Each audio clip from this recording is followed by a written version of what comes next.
We're experiencing all-out chaos here. Welcome to the backyard farm.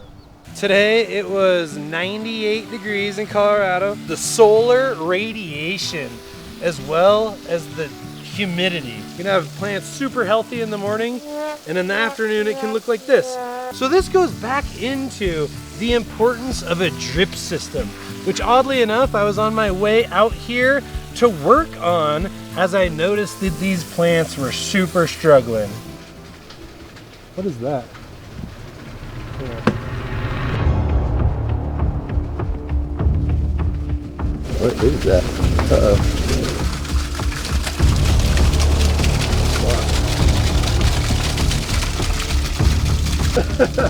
We're experiencing all-out chaos here. Oh, hamburgers! Holy well.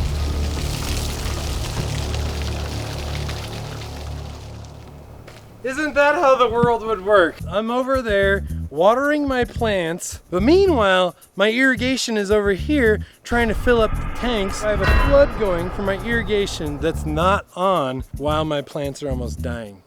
Like children, they need to be reminded of the order of things.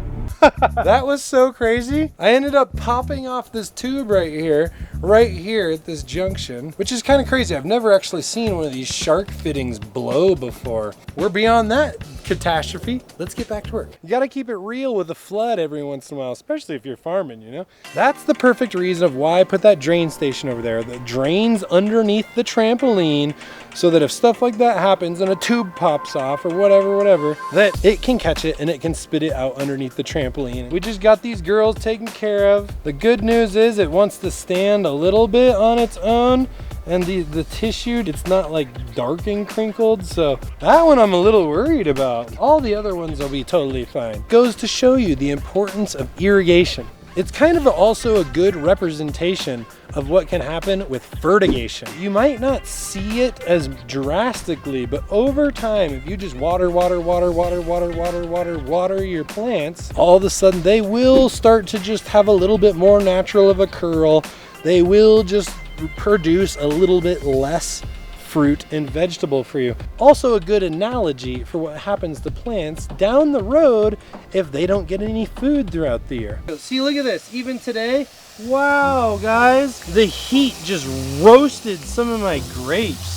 This spot might actually have too much sun. Those things turned into raisins. This morning they were perfect. 2 years of effort can go into some grape clusters like that, and in one morning. It's another lesson to chalk into the farming books about how important irrigation is, as well as how important your locations are, even for storing your plants. Originally gonna plant these grapes out front. The issue is over there's a lot more shade. Well, maybe it's good to have grapes in some shady environment. Some of the irrigation pro tips, as well as some of the location pro tips you gotta think about when you're placing stuff in your backyard farm. Some of these peppers back here were also really crushed. These are actually my super hot peppers as well. They did not like the solar radiation here of Colorado today, that's for sure. So we're gonna grab some mulch that has been sitting around for about 3 years after it's been wood chipped, so it's nice and microbially and fungally active. We're gonna water all the plants right at the base, and then I'm gonna come back along with a trash can of mulch to kind of seal that moisture in. What are you doing to keep your plants from going through drought on these hot summer days? All right, let's get this mulch out onto this garden while we are lucky enough to have some moisture down.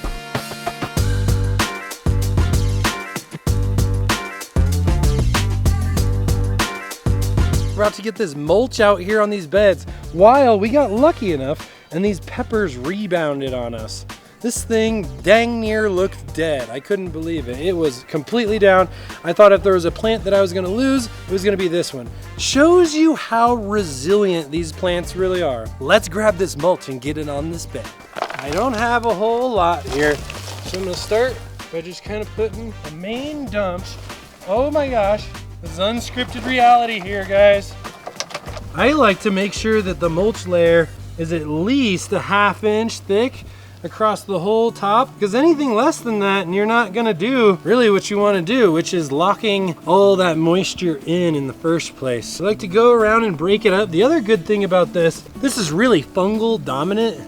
mulch here, fungal growth like mycelium or endomycorrhizal fungi helps to deliver phosphorus. These phosphorus compounds are what really helps roots to develop even more, as well as fruits and shoots. So phosphorus is definitely a very important thing, and it's one of the hardest components to maintain in an organic garden. It's really nice to be able to use something like wood chipped mulch that has all these fungal filaments inside of it. Here we got our hose with nice cold water, and we're gonna moisturize our mulch. Locking in that extra moisture by first off putting down the mulch, second off coming along and watering it in. So that way now you've got a double hydration and double solar radiation barrier is what I like to call it. The breaking down wood helps to regulate the pH a little bit, which then helps to make certain nutrients available. So today we had to do an emergency watering. No plants died, no casualties today. So I'll mark that one as a victory. Secondly, we were able to go in and put down some of this really nice mulch.